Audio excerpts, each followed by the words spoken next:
artists. And this is why another thing, I hate when you non-passionate artists are compared to Nicki Minaj. I really do. I really do. I really do. Because I guarantee if I had the same conversation about Nicki Minaj, she wouldn't be saying, oh, I dropped a card game, I dropped this, I dropped merch, I dropped this. She would just talk about mother music. Y'all are basically con artists and hustlers who got off. Y'all are really social media influencers. Now, listen, you guys, this is exactly what we're talking about when we say that Nicki Minaj runs female rap. Because, listen, somehow the conversation is always going to be about her. Hello, tea lovers, and welcome to the tea blog. I trust you guys are doing well, and I trust you are doing great. Personally, I am doing great, you guys. I am doing extremely amazing. And without further ado, let us dive straight into today's team. So first of all, let us talk about Akademiks and this Caresha situation. Now, for those of you who do not know, Caresha went off on Kyle of the Neighborhood Talk and was out there basically calling him all sorts of names, and all because Kyle had reposted a short clip from Akademiks YouTube channel when he was basically talking about the Caresha Please interview and talking about how Caresha had stopped wanting to work hard because of wanting to be a mistress. Now, instead of directing that smoke towards Akademiks who said it, she decided to divert and direct it at Kyle, okay? I guess looking for weak links or whatever you want to call it. So yeah, it seems like Akademiks responded, and his response, interestingly, he was out there wishing that it was Nicki Minaj that he was having this conversation with, and he was basically proving Nicki Minaj right for everything that she's ever said in her career, and these guys were out here calling her a bitter woman and things like that. So that's basically what we're going to be reacting to, that Caresha response, and him admitting that Nicki Minaj was right when she was talking about them diluting female rap and the female rap being over. He basically admitted that, well, the female rap wave is over, just as Joe Biden had earlier on predicted. So yeah, I will talk about that, and if we have time, we'll also dive into other topics. But for now, I will be going in and out of this. I'll be playing a little clip, and then I'll give my commentary on what I think about the claims that Akademiks is making. Let us get right into it. So apparently, Young Miami has called out a blogger. His name is Kyle. He runs the platform The Neighborhood Talk after he shared a video of me on his platform where I was insinuating that the rapper stopped her music career just to be Diddy's mistress. Says she's non-talented, could barely read. What? Oh, okay. And then I guess she's saying, I think she's saying this to the blogger, not me. So whatever. Okay, anyway. So let me play what I initially said. And here we go. Young Miami never wanted to be an artist. If she says she wanted to be an artist before she got famous, she's lying. She never wanted to be an artist. She wanted to be popping. You know when girls be like, yo, I just want to be lit, and you can't get a definition of what lit is? That's what she wanted to be. So she just wanted to be lit. She never wanted to be an artist. So the label is crafting all these moves. We got to get you in here. Okay, let's bring Yachty into right. Okay, cool. Let's get Baby to feature here. Okay, cool. Let's put you over here. Oh, Drake, yo, could you? Yes, they're making everything happen. We're giving credit to the artists, but the artists don't even care about being an artist. They're on for the ride. So that's one of the things I do want to correct her with, because she's acting like, oh, no, I'm doing everything I had to do. Here's the thing. You're non-talented. You could barely read. You don't really rap. And you need to rely on ghostwriters and your labels to put you in position, and then you're unfocused on your own career. Now, is this not laughable? Okay, I find it rather interesting that the likes of Akademiks and all these hip hop critics are now coming out here calling out this entire thing, that, oh my goodness, your label just positions you don't have talent, you don't have this, and then now you don't want to do your job. What is a job really? because, well, you made her think that it's okay for her to just sit and wait to recite other people's work, and you guys lowered the bar and started saying that, well, writing is not important, talent is not important. So female rap became more about popularity. Like, if you have a little social media following, of course you can come in the female rap space and, you know, pose like a female rapper. You guys made it seem like it's okay to do that because you were trying to open the door for an untalented person. But what you didn't know is that opening that door would open doors for many other people, because it's very easy to get Instagram famous. It's very easy. But the one thing that was difficult and that set rap aside is the fact that you actually had to have talent, to write. And Nicki had done a very good job in setting the bar of, okay, regardless of whether I'm a female or whatever, I need to write my own bars, okay? And I feel like that's one of the things that made female rap pop more. It's because people started taking it seriously, saying, oh, wow, a woman can actually write for herself. A woman can just be more than, a pretty face. And she put that on the map. And you guys came in and you erased it. You made it about, Instagram famousness. You made it about all these things. And you're the same guys who are coming here faulting Young Miami for living according to the standards that you set for her, which are none. Non-existent standards, nothing, no bar whatsoever. You get 1 million followers, of course you're going to become a female rapper. That's what you guys ushered in. So when Akademiks start sounding like this, I'm just like, bro, like, here's what the are reality. you saying? And Young Miami, I want to be very nice to you because this is not a personal thing. I don't have an issue with you, Young Miami. You're a woman, okay? And I'm a man, right? There's no need for an issue. Our only commonality here is the fact that you do music and I cover artists that do music, all right? Now, unfortunately, because music involves lifestyle, and you, like every other artist, involve a lot of personal things from your lifestyle in your music and in the way you promote your music or how you purport yourself. That's the only reason why I got to talk about your lifestyle. I don't care about the fact that you're a mother. I don't care. And I'm saying this respectfully. I'm not trying to attack those things. I don't even care about the fact that you like getting peed on. I don't care about the fact that you were Diddy's concubine. I don't care about these things. I don't want to attack you for it. You're not the first woman who have done said things, and you will not be the last. Okay, this is not personal, and I want to make this very clear. This is 100% a disclaimer before I get into what I gotta say. Was that a read that I just listened to? Oh my goodness. How can you say that you don't care about certain things and you go out there to name all of the shameful things that this woman has done? Oh my goodness. This man said, well, I don't care about the fact that you did this concubine. I don't care about the fact that you get peed on. And then he goes on to say that it's not personal. Now, man, you know better. This is absolutely personal. Oh my goodness. What is this? But anyway, let's hear what he had to say, because in the end, he was out there saying that, if this was Nicki Minaj I was talking to, if this was Nicki Minaj I'm just like, boy, you guys shamed that woman, okay? Leave her alone, man. When I said you stopped working, and I want to read exactly your response to my video, which you just so blamed on Kyle. You said, I never stopped working. I started my own brand, selling candles, shot glasses, varsity jackets, thongs, and a card game that made $1 million in 14 days. Remixes, Lola Brooke, Don't Play With It, Quavo, Scrub the Ground, Gorgeous, Gucci Man, Acting, BMF, Grownish, and You People with Eddie Murphy. All while having it.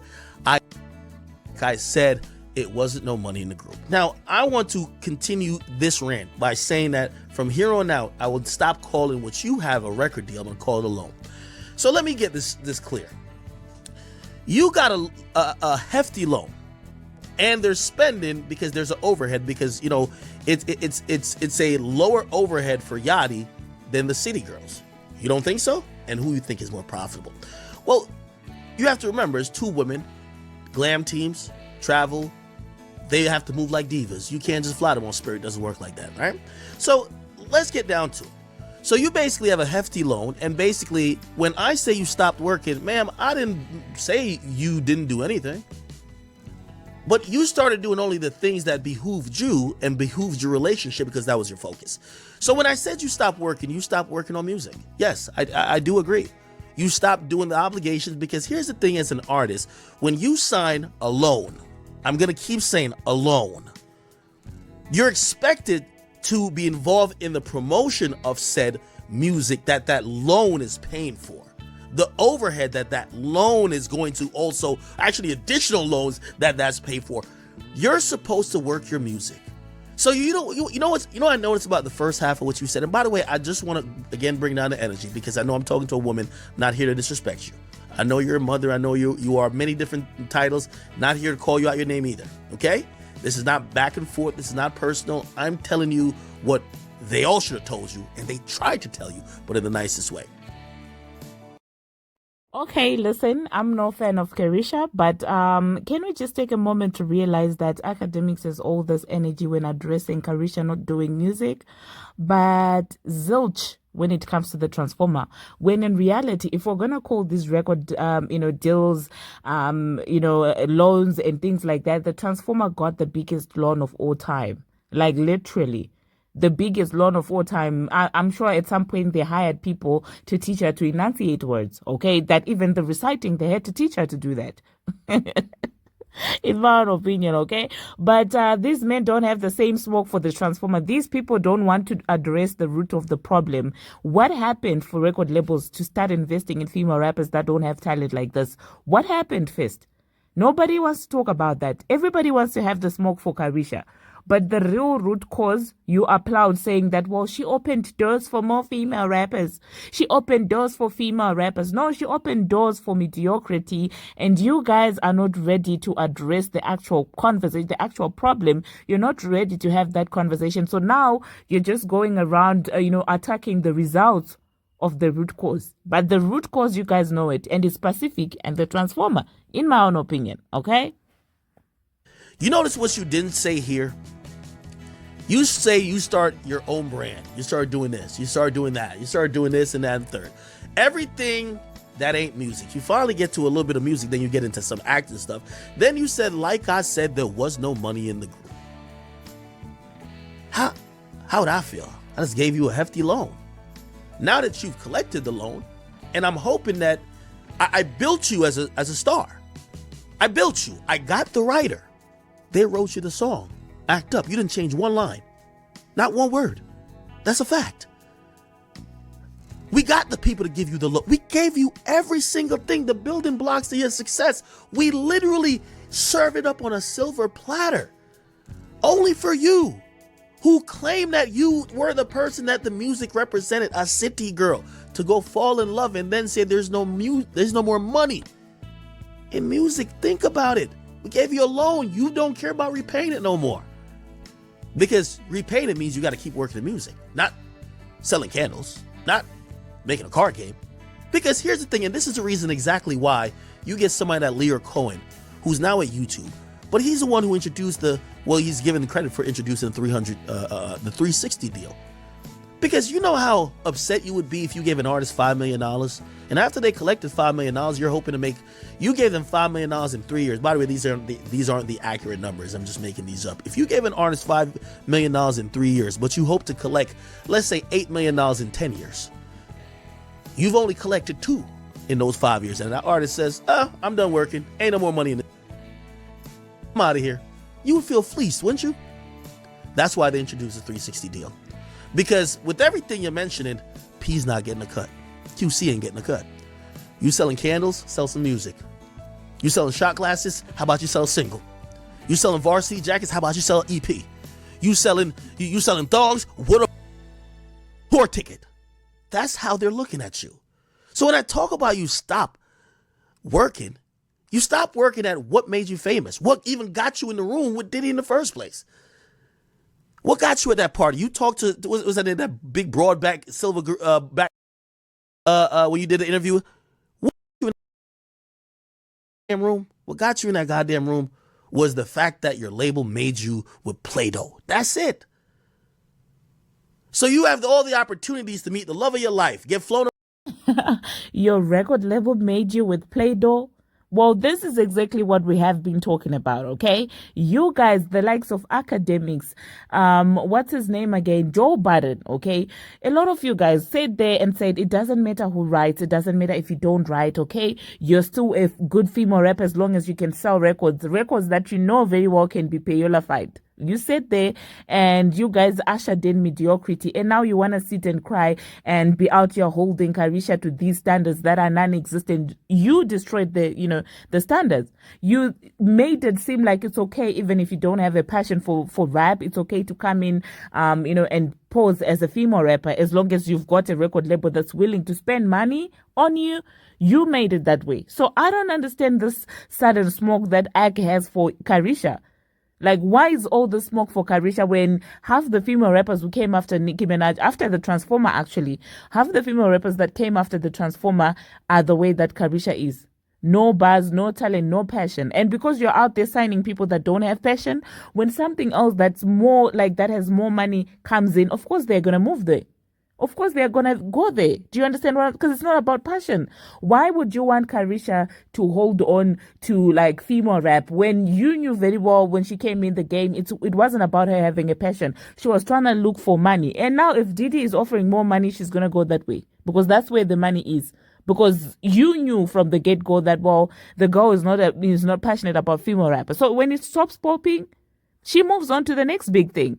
And you guys enabled that. So listen, this man is speaking a lot of facts, and it would have made a lot of sense if he wasn't part of the problem to begin with. Do you understand? Everything that Akademiks is saying right now is very factual. I will give him that. I will give him that. This is very factual, but it's insane. It's a little too late to now have this energy when at some point you were out here applauding, and even up to now, you still compare a writer to a non-writer. You're out here comparing the Transformer to Nicki Minaj. It doesn't make any sense. Okay? In your mind, you're like, oh my goodness, Nicki is washed up. The Transformer has all the button. But the Transformer was made from Play-Doh, like you're saying. So this is the part where it ceases to make any sense. If you're going to hold Caresha accountable, hold everybody accountable, especially the person who opened the door for mediocrity, which is you, the record label, and the Transformer herself. Anyway, let's listen to the Nicki Minaj part, because this is the part that I've been wanting. I'm just like, what? Now you see? Missing obligations, not doing what you need to do, no incentive, no passion. No passion? No passion. Did you guys hear this? This man said no passion. As if they were not applauding when somebody else came out here and said they don't care about writing, they don't care about none of that, they don't care about rap, all they care about is getting money. So if somebody is passionate about making money, why are you getting mad if they move on to more profitable ventures like becoming Diddy's concubine? Like, why are you getting mad? You applauded somebody standing on there and saying, oh, I don't care about writing. I just care about making a hit song. And you were like, oh my God, she's so real. Oh my God. Yeah, grown man. And now you've realized that the craft has been destroyed, and now you want to turn around and say what? Go away, man. Like, literally go the F away, okay? Yeah, y'all, if y'all watching and sitting, if you were broke and somebody gave you $5 million, wouldn't you at least have some incentive and passion for why you're not no more in the hood? Or would you just say, oh, this is a good lick right here, let me go do? The smart person would say they do both. Yeah, you could still sell candles. Somebody's cool. Sell your candles. Sell your thongs. Okay. If you think you're JCPenney, cool. If you think you're Macy's, cool. Or you think you're Bed Bath & Beyond? Cool. But we do music over here. That's what they were trying to tell you this whole time. When I say you stop working, yep, that's what I was saying. I'm trying to be very nice and calm because I know you've watched this and you probably think, no, this is I want to tell you the ramifications. When you said it's a reason why female rap, some believe the phase has came and gone. How come everybody was so excited over female rap 2 years ago? It just happened. Because outside of Nicki Minaj and a few of them, the rest of these chicks are basically just ventriloquists. They have zero for music. They get built up by a label or write a song for them. They don't care about nothing else to keep furthering and push their career. They get that hit and they're basically, it's like a plane that engine shuts off at 40,000 feet and is basically soaring to the ground. Now, let me tell you what just happened. Long-term effects, academics. This is what Nicki Minaj has been talking about. This is what we have been talking about. And you guys called her beta and old. Oh my goodness, all this, all that, all that. These are the long-term effects of opening up the door for people that don't have neither passion nor talent for the craft. So please do not act daft. You know exactly what the reason is. You know exactly why people are no longer excited for female rap, because before Nicki Minaj, well, there are some female rappers who were getting their bars written by men, which we are not going to mention by name, but we all know who I'm talking about, okay? They had the bars, the men were writing, and the men were no longer around, and their bars never hit the same. And that's why Nicki Minaj took the female rap to the next level, to a level where you can be mainstream while still writing for yourself, which is a combination that a lot of your friends do not have, including those people that you guys are out here acting like they are the gods and they're influential. We all know who wrote their raps, and as long as those people, that person, as soon as that person departed earth, we all saw that, well, the bars, the songs, they were never the same. Okay, so that's exactly what happened. Nicki made female rap exciting. You guys decided to lower the bar, and these are the consequences. So stop asking, daft questions. Academics. It only lasts for so long. So when you say that, I know a lot of executives, they won't sign female artists. Is it because they're not talented? They don't even want to take the chances, headaches. The overhead for these artists are way more than it is for a male artist. They don't want to do it no more. That's why the female wave really coming to an end. There ain't no passion there. If it was a twerk contest or who could dance on tables, y'all be down for that. But music ain't just the fun part. Music is toiling in the studio all day, flying out to some random city to go link with somebody because that producer could give you a record. Maybe you're going to work with somebody. It takes some time. It takes some effort. It takes developing some talent, even if you didn't start out with some.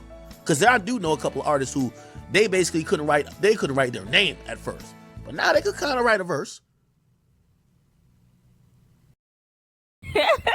Don't you try to justify the transformer. Who remembers that time that she was getting excited for a verse that she wrote, and she was like, well, you gotta find words that rhyme. It was so hard. And I guess now he's trying to justify the transformer. Until you guys are willing to face reality, this is always going to happen. This is the female rap wave is going to be over until you guys accept and stop making excuses for the transformer. Now are you saying that the transformer went from not being able to write her own name to writing a little verse, that verse that she was talking about? Oh my goodness. When you said there wasn't no money in it, it's a slap in the face who's flying jumbo jets, arenas all the place. It wasn't no money in it for you because you ain't a musician. You came in here, and after the handout, so your label was done, you said, where do I get the rest of the bag? They told you. Well, now, baby girl, you got to go work that we recoup, that we get a bigger budget we give you, and then let's go bust down some tour money. We going to get you on tour. Let's go get you a pub deal. Oh, we can't get you a pub deal. You don't write. Oh, you don't write, so your pub deal, oh.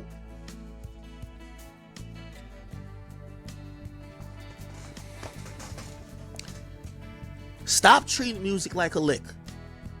It will treat you back well. And this is not only for Young Miami, this is for every single. So when you treat this career thing as an artist, and this is why another thing, I hate when you non-passionate artists are compared to Nicki Minaj. I really do. Because I guarantee if I had the same conversation about Nicki Minaj, she wouldn't be saying, oh, I dropped a car game, I dropped this, I dropped merch, I dropped this. She would just talk about music. Y'all are basically con artists and hustlers who got off. Y'all are really social media influencers who conned the game with a song probably written. And now y'all back to being social media influencers, bro. So of course, yeah, y'all gonna do YouTube reality shows, acting, sell candles, sell thongs. Y'all will sell everything, but Well, this being said, I rest my case. You all can see that Onika has been vindicated. And thank you very much, you guys, for watching. Let me know what you think about this entire academic session and him out there circling back and seeing that Nicki Minaj was actually right. Now they realize that Nicki is the bar, Nicki is unmatched, Nicki cannot be compared. And this is what this woman has been trying to tell you guys. But while you called her washed up, old, bitter, and things like that. But now we're coming back to this very moment when you're realizing that the craft has been ruined. It was amazing, catching up with you guys and just discussing this with you. I think a property video is going to come in the next couple of hours.